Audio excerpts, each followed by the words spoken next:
Welcome to the Peeew from lovely Patterson, New Jersey. The Sweat Lodge. Oh look, the fireworks, look. It is literally like 90 degrees in this room. Look at the fireworks. Fireworks or gunshots? Fireworks and gunshots. I was thinking, we were hearing all the fireworks or loud booms on the street, and I'm thinking, these are possibly the most unpatriotic people of the country celebrating the 4th of July. Yeah.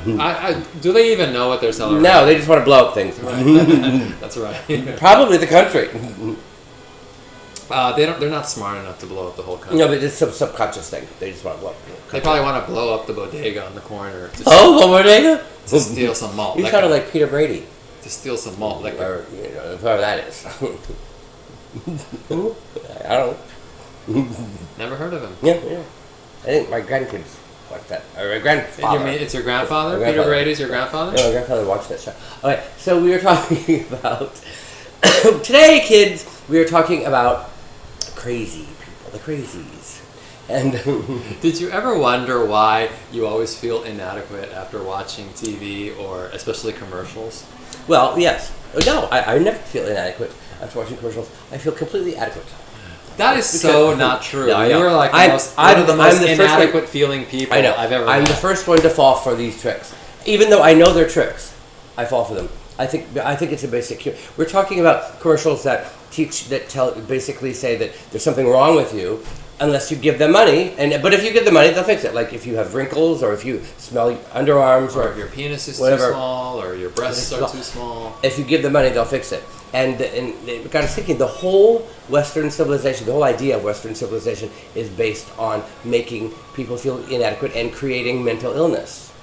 Yes, so celebrity, the whole idea of celebrity. Even when there isn't advertising going on, right, you're still made to feel inadequate. For example, anytime you go to a store or you see a fashion show on TV, you see impossibly beautiful people wearing those clothes, and of course you want those clothes, but then you get those clothes and you put them on, and you feel look like that. And you don't look like that impossibly beautiful person, and you feel less than that person. And the whole idea of a nightclub that is based on some people being, well, and celebrity too, which is based on some people being better or more deserving than others, and you get to go into a certain part of the nightclub and for some reason that certain part of the nightclub is better than the other part of the nightclub. It's really just like the same area, the same ground. It's just like with a rope on one side and you're on the other. So it's kind of the emperor's new clothes. That there is no such thing as a better person or a more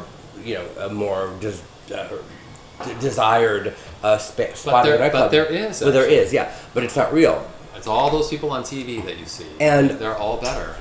And so which is why we're all watching them. Well, I don't watch them, but most people do. Yeah. Well, and then I've opted out.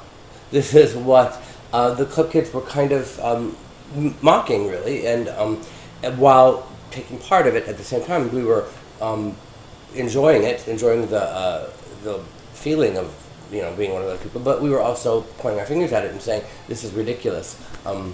Well, I mean, we behaved ridiculously, and I mean, I never really thought that we were like the super popular people, even when we were kind of popular. No, of course not. People thought we were popular. Yeah, we weren't. We were not popular. Most people hated us, and they still hate us. Yeah, right. They still hate us. Yeah, and more people hated us than liked us. Oh, definitely, and I think they still do. So maybe more now. So we were just pretending that we were popular back then. Well, I mean, it was because we were just surrounding ourselves with more people like us, so that we could feel part of something and popular. It worked. And it worked. Yeah. Tricked everybody. Tricked everyone into coming to your club and paying those outrageous prices. Were they outrageous? Well, I mean, it was $20 to get into Limelight in 1992. Well, even in 1984 it was. And it's still like $20 to go to clubs like. Well, but in like $1992, it's way more money than. But that's the thing. Club prices have never been. Oh. Well, we're gonna talk about this later on. Have you been to members only? Is that the strip club? No, it's not. It's not. What kind of members? Well, I think we should take a break and come right back and tell you. And now a word from our sponsor.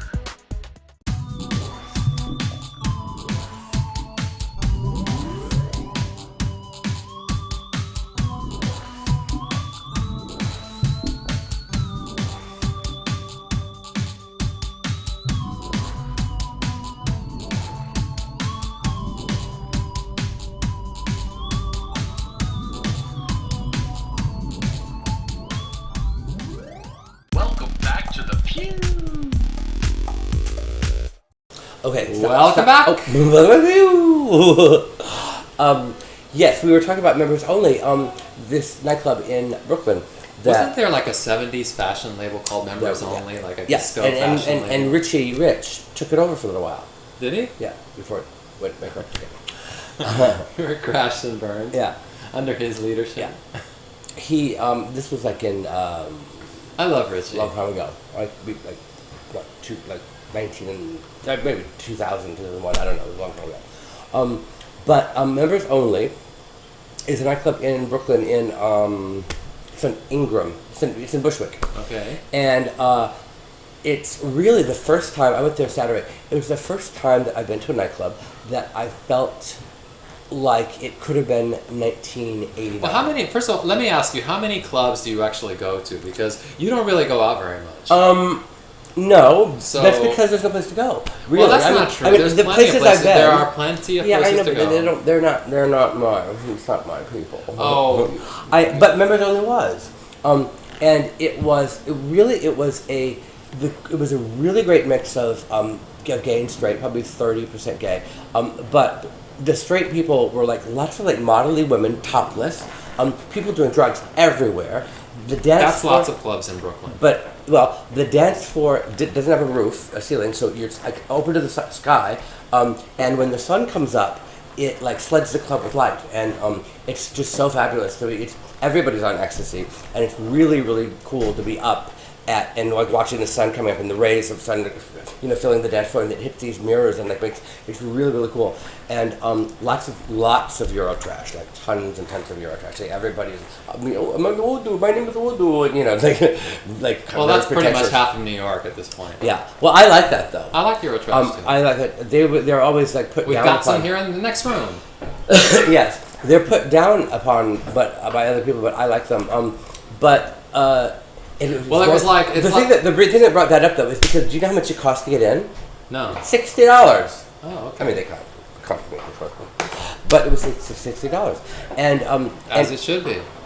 Well, in today's prices, it probably should be. That's what if you would go right. Well, I mean, we went to John Blair's party on Saturday night, and one of the people I went with was not on the list and had to pay, and the admission was $45. Where was that? That was at Stage 48, Lot 48, or Stage 48. Stage 48. Oh, he still does Saturdays? Yes. And who does the door? Nobody. They don't have door people. Well, I thought Daryl was last time. Daryl was not there. Huh. No, it's just worker bees. Do you know the last time we went there? Oh, how could I forget carrying you out? It wasn't only me, it was your husband too. Thank goodness there was somebody with me to carry two lifeless bodies out of the club. We were dead? Practically. Lifeless, that's without life. Yeah. Anyway, who'd you go with this time? I went with my husband and... Or your boyfriend? And a friend. So anyway, back to Members Only. So it's open until like 9 or 10 in the morning, and it's just a really, really great. And they and you know what? They love me. Like they love me. They really love me. No, they were all because they're all high on ecstasy. They were really nice and telling me how great I was. And everything. Oh, they were darling. It was darling. It was so great. No, but you should really go one. You should go one time. Okay. Yeah. Put me on the list and I'll go. Yeah. Members only. Yeah. You heard it here. Only members. See you next time. Bye.